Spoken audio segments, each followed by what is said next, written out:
नमस्कार दोस्तों, एक बार फिर से आप सबका स्वागत है हमारे अपने YouTube चैनल में। हमने एक 15 जनवरी में एक सेशन किया था, उसमें बताया था कि देश के बैंकों में कैश की किल्लत है। अगर आपने वो वीडियो नहीं देखा तो आप जा करके देखिए। हमने उसमें कुछ सोल्यूशंस बताए थे आपको। अगर आपने वीडियो नहीं देखा है तो आप प्लीज़ जा करके देखें।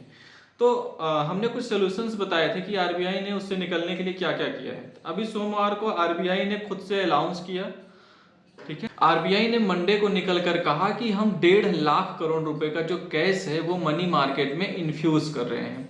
मतलब बाजार के अंदर हम लोग 1.5 लाख करोड़ रुपए लेकर के आ रहे हैं, लोगों को देने वाले हैं, बैंक्स को 1.5 लाख करोड़ रुपए देने वाले हैं।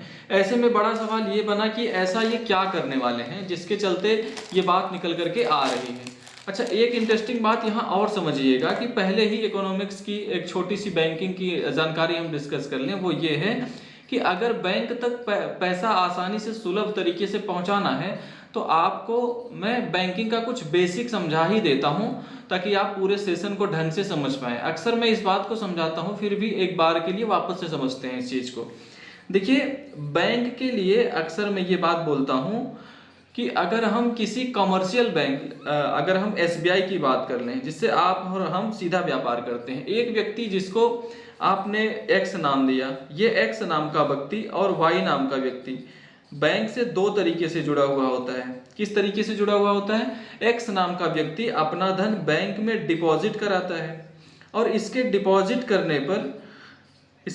डिपॉजिट करने पर बैंक इसे इंटरेस्ट रेट देता है और वो जो इंटरेस्ट रेट है वही असल में बैंक का खर्चा है। वहीं दूसरी ओर जब कोई बैंक से लोन लेने जाता है तो लोन पर बैंक उस वाई नाम के व्यक्ति से खुद इंटरेस्ट वसूलता है, पर जो ये खुद इंटरेस्ट ये वसूलता है यही बैंक की कमाई है। तो ये तो बैंक का खर्चा जो कि वो रखे हुए धन पर देता है और जो इंटरेस्ट वसूलता है वो इसकी कमाई। अब इस बैंक ने क्या कमाई करी? कमाई के लिए ये क्या करता है, जो धरा हुआ धन है, जो डिपॉजिट में मतलब मैंने जो बैंक में धन जमा कराया एफडी के रूप में, फिक्स डिपॉजिट के रूप में, आरडी के रूप में या करंट अकाउंट के अंदर जो भी आपने धन जमा कराया वो धन बैंक तक पहुंचा और बैंक ने उस धन को आगे लैंड किया। जब बैंक धन लैंड करती है तो उससे वो ब्याज कमाती है और उस ब्याज से ही बैंक की बड़ी कमाई निकल करके आती है। हालांकि आजकल बैंक्स बहुत सारे काम करती हैं, लेकिन जो कोर जो बैंकिंग है वो यही है।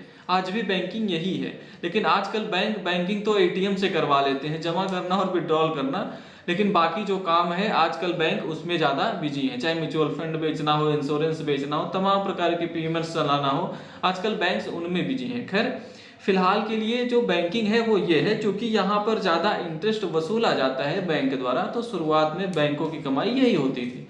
अच्छा, अब कहानियों को थोड़ा सा ट्विस्ट आ गया है। ट्विस्ट क्या है? इस एक्स नामक व्यक्ति ने जब बैंक में पैसा डिपॉजिट कराया, इससे जो ब्याज मिला वो ब्याज कम परसेंटेज का मिला।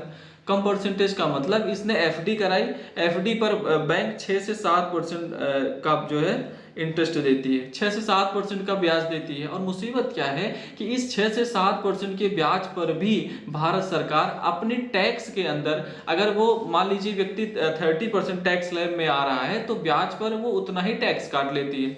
तो कुल मिलाकर इस एक्स नाम के व्यक्ति को धन रख कर कुछ खासा कमाई नहीं होती है। वो यही कहता है कि भाई साहब रखे कुछ नहीं फायदा, वो अपना पैसा खुद और कम करा ले, चलिए कोई बात नहीं। ऐसे में वाई वाला जो व्यक्ति है उसकी जरूरतें वही की वही खड़ी हुई है, क्योंकि उसे उम्मीद बैंक से है कि बैंक उसे लोन देगी, लेकिन बैंक से इस एक्स ने उम्मीदें खो दी हैं। बैंक के लिए ये एक्स नामक व्यक्ति हाल ही में कहीं और शिफ्ट हो गया है। कहाँ चला गया है? ये व्यक्ति स्टॉक मार्केट में एंट्री कर गया है।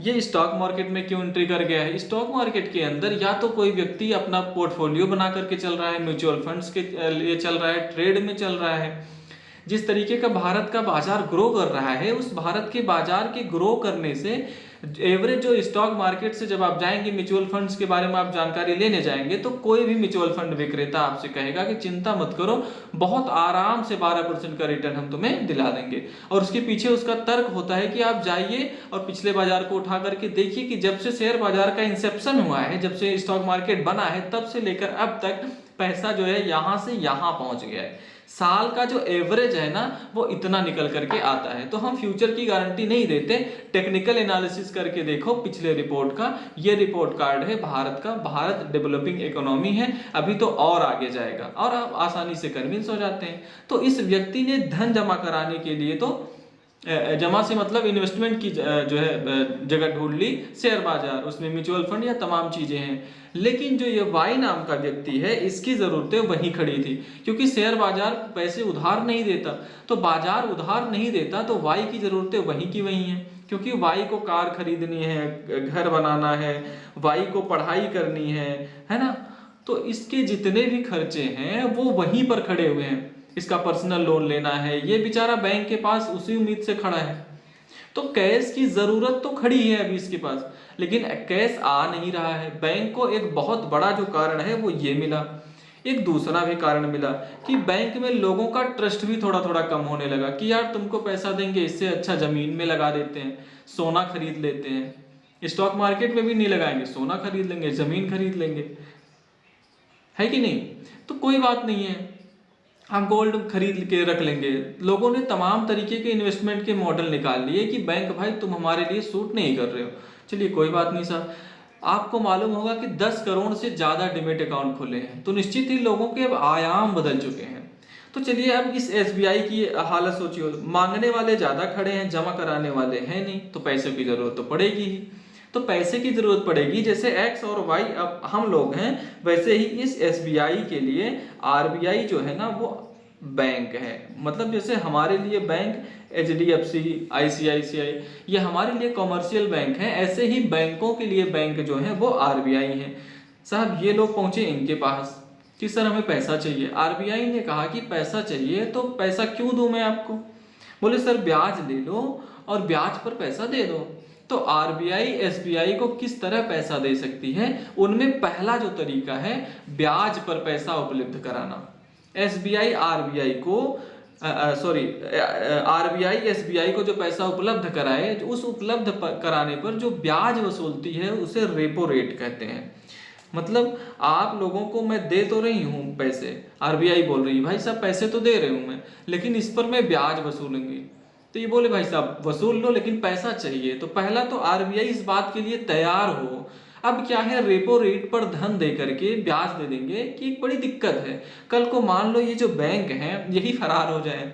एक बार के लिए सोच लीजिए हाइपोथेटिकल सिचुएशन कि लाखों करोड़ रुपए यहां से लिए और कहा कि सर हम आपको ब्याज देंगे, तो ब्याज देंगे ये कह करके ये निकल लिए, तो साहब इनका तो घाटा हो जाएगा आरबीआई के लिए। तो ऐसे में एक कहानी आगे की सुनिए, और वो कहानी क्या है? असल में आरबीआई जितना पैसा इकट्ठा करती है वो किसके काम आता है? तो आंसर है सरकार के काम आता है। अब एक और बॉडी बनती है, उसका नाम है गवर्नमेंट, सरकार। सरकार आरबीआई से पैसे मांगती रहती है और कहती है कि भाई हमें पैसा दो देश के विकास के लिए, लेकिन हम तुमसे ये पैसा ब्याज पर लेंगे, और हम ब्याज पर लेंगे ये हमसे तुम एक गारंटी पर लिखवा लो। इस गारंटी को कहते हैं गवर्नमेंट सिक्योरिटी। गवर्नमेंट ने आरबीआई से कहा कि मुझे धन दो, तो मैं तुम्हें एक गारंटी लिख करके दूंगा, प्रॉमिस करूंगा कि मैं सरकार हूं और मैं सरकार होने के नाते तुम मुझे धन दो, मैं तुम्हें पैसा दूंगा।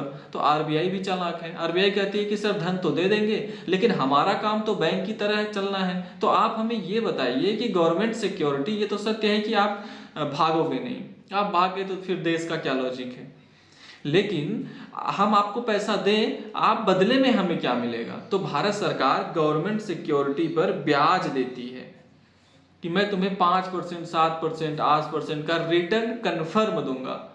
तो मतलब अगर तुमने 100 रुपए दिए हैं तो 8% का ब्याज मैं तुम्हें उस पर मिला करके दूंगा। इसके लिए भारत सरकार जो है आरबीआई से धन मांगती है। ठीक है, ये जो आरबीआई है ना, ये कभी भी कैश नहीं रखती है अपने पास। एक तरीके से समझिए ये फॉरेक्स भंडार तो रखती है अपने पास, ताकि विदेशों के साथ व्यापार में काम आए, लेकिन अधिकांश समय पर ये गवर्नमेंट सिक्योरिटी ले लेकर या तो भारत सरकार को पैसा पहुंचाती है, या इन लोगों को, एसबीआई जैसे लोगों को जब जरूरत नहीं होती है तो इनसे पैसा लेती रहती है और कहती है कि तुम लोग, जो मेरे पास गवर्नमेंट सिक्योरिटी आई है, इस गवर्नमेंट सिक्योरिटी को तुम लोग मुझसे परचेज कर लो।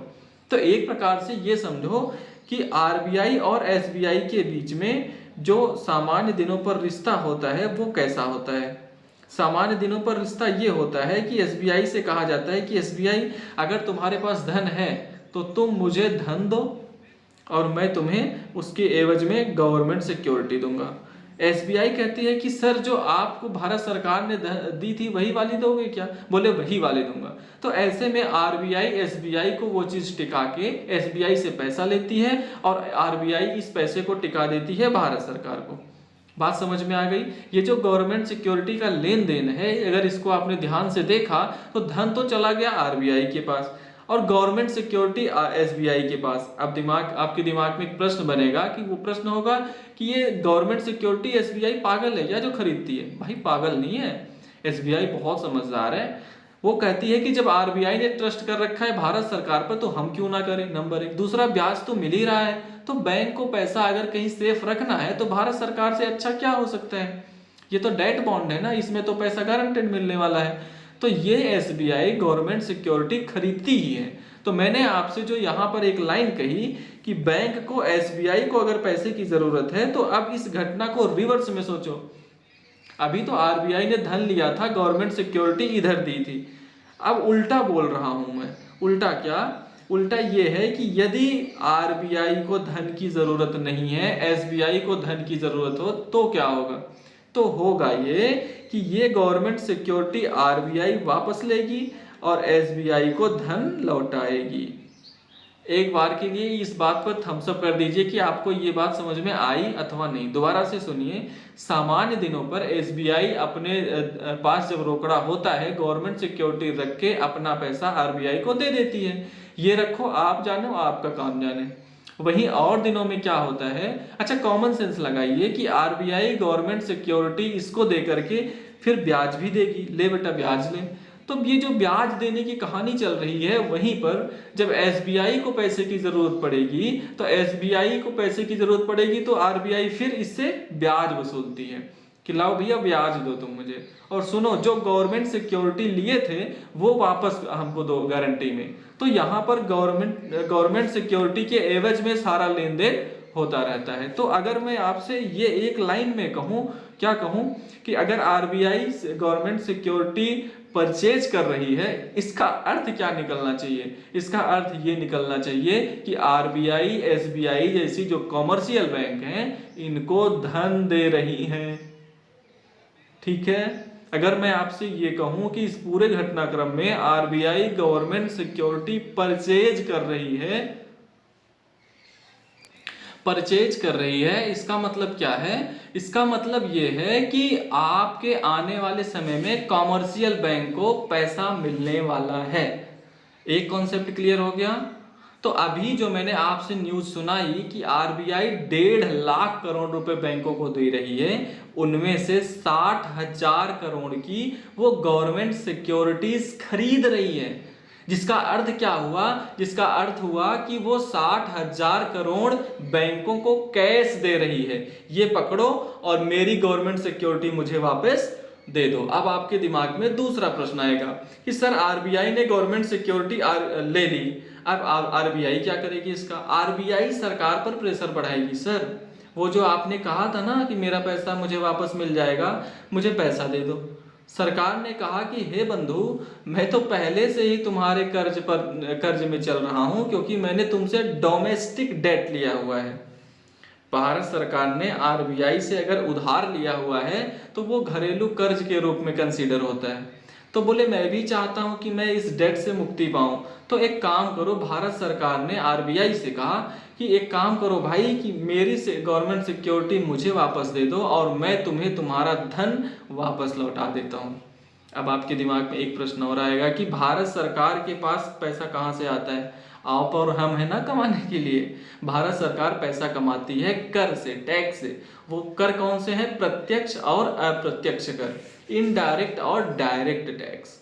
ठीक है, ये जो इनडायरेक्ट जो डायरेक्ट टैक्सेज हैं इनसे तो सरकार की कमाई होती है, उस पैसे को ये इसको चुकाते हैं और गवर्नमेंट सिक्योरिटी वापस ले लेते हैं। तो न्यूज को ऐड करिए इसमें। न्यूज क्या ऐड हुई कि आरबीआई गवर्नमेंट सिक्योरिटी खरीद रही है, तो न्यूज कह रही है कि 60,000 करोड़ के गवर्नमेंट सिक्योरिटी आरबीआई परचेज कर रहा है। तो आगे आरबीआई के पास इतना गवर्नमेंट सिक्योरिटी आ गया तो आगे क्या होगा? तो आगे आरबीआई इसको टिकाएगी सरकार को कि भाई सर गवर्नमेंट सिक्योरिटी आपको, आपकी मुबारक। जब आरबीआई इसको टिकाएगी तो इसकी कोई न्यूज है क्या? बिल्कुल है। भारत सरकार ने अभी कहा है कि वो 20,000 करोड़ की गवर्नमेंट सिक्योरिटी लेने को तैयार है। अर्थात भारत सरकार कर्ज से मुक्त होना चाहती है।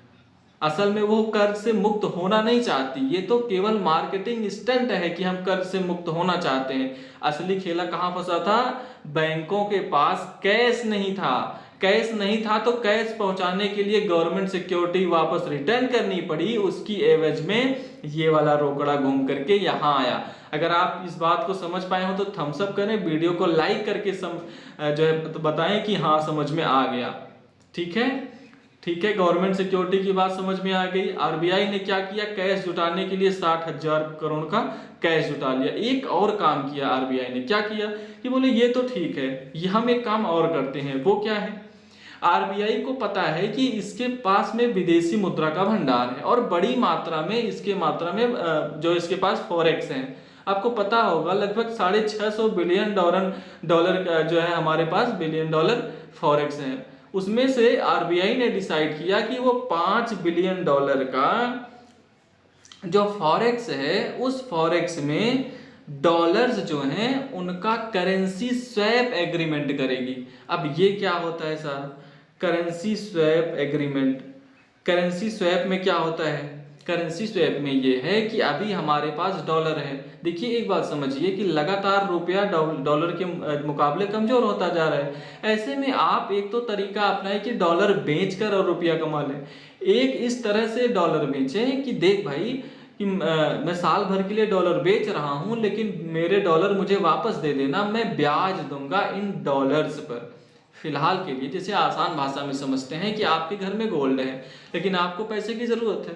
अब गोल्ड तो पैसा बन नहीं सकता। आपने किसी साहूकार के पास गोल्ड रखा और रुपया ले लिया। उसने कहा भाई साहब मैंने क्या कमाया? उसने कहा भाई साहब मैं ब्याज दूंगा आपको, गिरवी रूप में आप गोल्ड रख लो। यहीं पर आरबीआई ये काम कर रही है। 5 बिलियन डॉलर 8500 करोड़ का एक जो बिलियन होता है, तो आप सीधा सीधा लगा लो 45,000 करोड़ के आसपास जो धन है वो करेंसी स्वैप के माध्यम से आरबीआई बाजार से उठा रही है कि भाई ये पकड़ो, मुझे इस तरीके से धन निकाल करके दे दो। अब आप इस बात को समझ गए हो तो आपको लगभग लाख सवा लाख का मैंने जुगाड़ बता दिया कि आरबीआई कैसे कैसे पैसा निकाल कर लाने वाली है, कैसे लोगों तक पहुंचाने वाली है। तीसरा तरीका जो अपना है, 3 ही तरीके अपना रही है आरबीआई लोगों के पास कैश पहुंचाने के लिए। पहला तरीका गवर्नमेंट सिक्योरिटी रीपरचेज कर रही है। नंबर दूसरा करेंसी स्वैप कर रही है, बेच नहीं रही है, डॉलर और रुपया स्वैप कर रही है गारंटी के साथ कि मैं ब्याज चुकाऊंगी, बस मुझे ये पैसा दे दो। तीसरा कर रही है वेरिएबल रेपो रेट। मतलब एसबीआई जैसी बैंकों से कहा जा रहा है कि आप लोग मुझसे कर्ज वसूलने, मुझसे कैश लेने आओ और बोली लगाओ कि तुम कितने पर लेना चाहते हो। देखो क्या है कि भारत के अंदर एक कमेटी होती है जिसका नाम है मॉनेटरी पॉलिसी कमेटी, जिसमें 6 मेंबर बैठते हैं इंक्लूडिंग गवर्नर। ये तय करती है कि देश के अंदर रेपो रेट कितना रहेगा। लेकिन एमपीसी जो है ना, एमपीसी के द्वारा कुछ फिक्स रेपो रेट कर दी जाती हैं। जैसे फिलहाल लगभग 6.5 के आसपास, 6 के आसपास चल रही है, अर्थात 6.5 पर जो है एसबीआई को ही ब्याज मिल रहा है, तो वो आपको कम दर पर कैसे दे दे। तो आप तक कैश पहुंचाने के लिए रेपो रेट पर वेरिएबल रेपो रेट का फीचर जो है आरबीआई ने इंट्रोड्यूस किया है। मतलब बैंकों से कहा कैश लेना है, उन्होंने कहा हाँ, बोला आओ और बोली लगाओ। अगर आप बोली लगाएंगे तो उस बोली से जिसकी मेरे लिए बोली फायदे की रहेगी, मैं उसको कैश उपलब्ध करा दूंगी। तो एक प्रकार से variable repo rate, currency swap और गवर्नमेंट सिक्योरिटी, इस माध्यम से आरबीआई 1.5 लाख करोड़ रुपया मार्केट में इन्फ्यूज कर रही है। अगर आप लोगों को ये बात समझ में आई तो आपको ये भी समझ में आ गया हो कि ये परिस्थिति बनी क्यों थी। कैश की किल्लत क्यों? क्योंकि अल्टीमेटली कैश लोगों ने डाइवर्ट कर दिया। अब आपके दिमाग में एक और इसका परमानेंट सोल्यूशन तराशना शुरू होगा कि फिर परमानेंट सोल्यूशन क्या है। आपने तो बता दिया इस तरीके से ये काम करेंगे, ये सब बातें मैंने बता दी हैं, है कि नहीं?